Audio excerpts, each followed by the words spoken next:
My name is Meylysa. I'm a teacher and the coordinator of Hawaii Literacy's Drop-In Center, which is a school that offers classes in English as a second language for adults in the community. So we also offer tutoring services for students if they need help with other things like GED, or if they want to do a resume, or if they want to prepare for their citizenship exam. So it's a very flexible school, and it's called Drop-In Center because students can come in any time.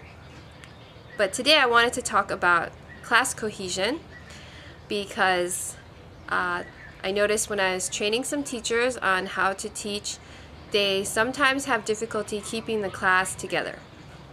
So I wanted to just explain some of my tricks so that you can use them too. And if you have other tricks, please share them with me. I found one of the best ways to keep a class all together is to have them repeat after you.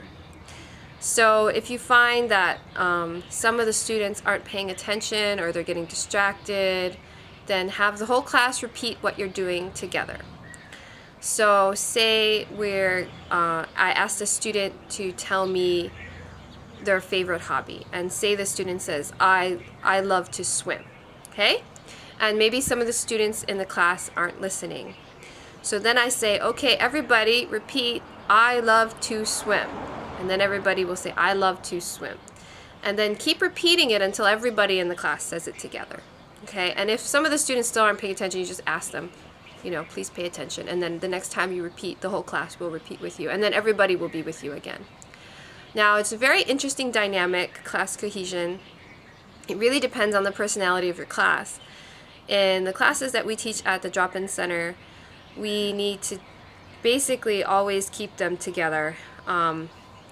If we ask too many questions, without having the whole class repeat, we lose a lot of people. So say I ask Mr. Kim, what's your hobby? And he says, I like to swim. And then I look to Mrs. Lee and I say, what's your hobby? And she says, I like to go running. And by the time I get to Mrs. Sun over here, everybody in the class is starting to not pay attention. Now, why is that? Well, it's because maybe their English level isn't as high and they don't understand the question or the answers, or maybe they want to ask their neighbor for clarification because they heard a word they don't understand, or whatever reason, maybe they're just tired. But sometimes the students will start not paying attention if too many questions and answers, if you talk to too many individuals without talking to the whole class. So what I generally do when I have a question answer exercise like that, where I want to test and make sure the students understand, and I ask the first student, what's your hobby? And they say, I like swimming. Then I have the whole class repeat the hobby, and I might, if I want to test their grammar, I'll have them say that student's name. So that student might say, I like swimming, and I say, okay, everybody say Paul likes swimming. So they have to conjugate like to likes, and then the whole class has to say Paul likes swimming. And then I say it again, everybody, Paul likes swimming. Okay, and then I go to the next one. Susan, what do you like?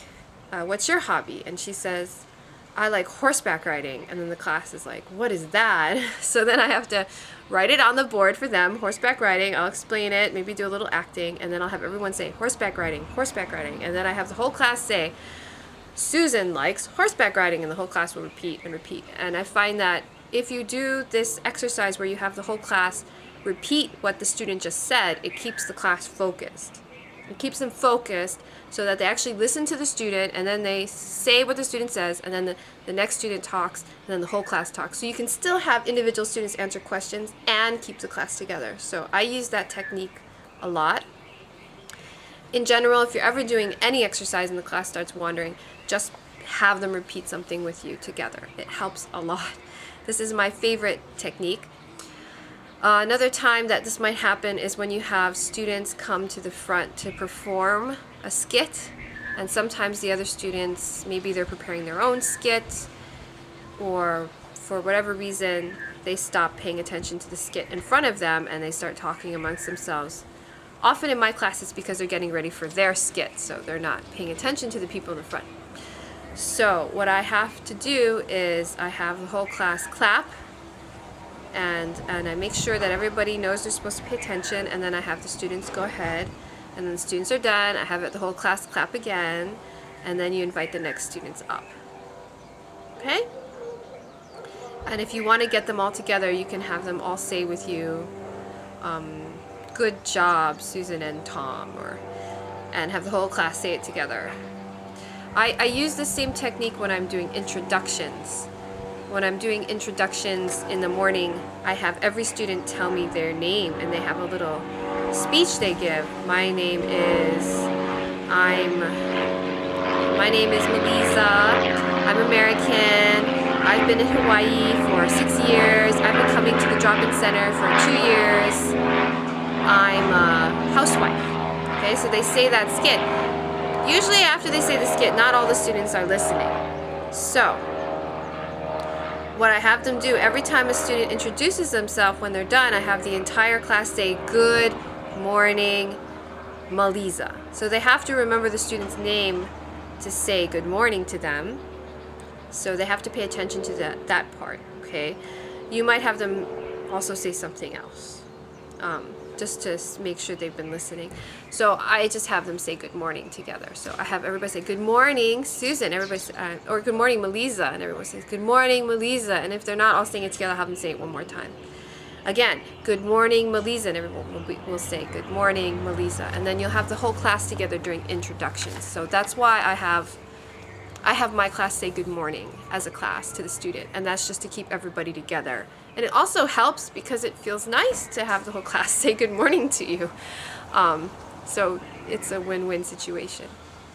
When you're a teacher, it's really important that your class stays together and they stay cohesive. If students start talking with one another, if you find that a lot of students aren't paying attention, you need to stop that from happening. Now, one way to do it is to tell the students to pay attention. That usually helps. Another way to do it is to adjust your teaching so that it's inclusive of everybody. Because if the students aren't paying attention, it might mean that how you're teaching is too easy for them or too hard. If it's too hard, they might be talking because they're asking their neighbor what's going on. If it's too easy, they might be talking because they're bored. So it's all a matter of how you can adjust your teaching, your content, your level. It's also a matter of just telling the students you need to pay attention. You can, ask questions as soon as the student's done. And maybe you need to give the students time to ask questions before you start an activity so that they can get these questions out and they won't be asking their neighbors. Anyway, those are my tips. Always make sure the students are paying attention. Try to do the repeat together technique if you can. And mix up your activities. Don't always have them listening to you talk. That would make me bored, and I would probably fall asleep in your class too.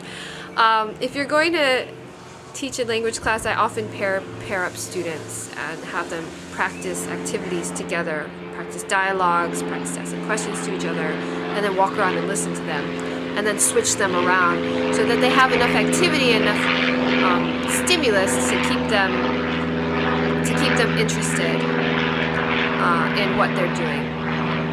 So those are my tips. Some of them I do instinctually, so when I teach, I already instinctually know where the class is at, who's paying attention, what I need to do to pick it up a level so that everybody will be together.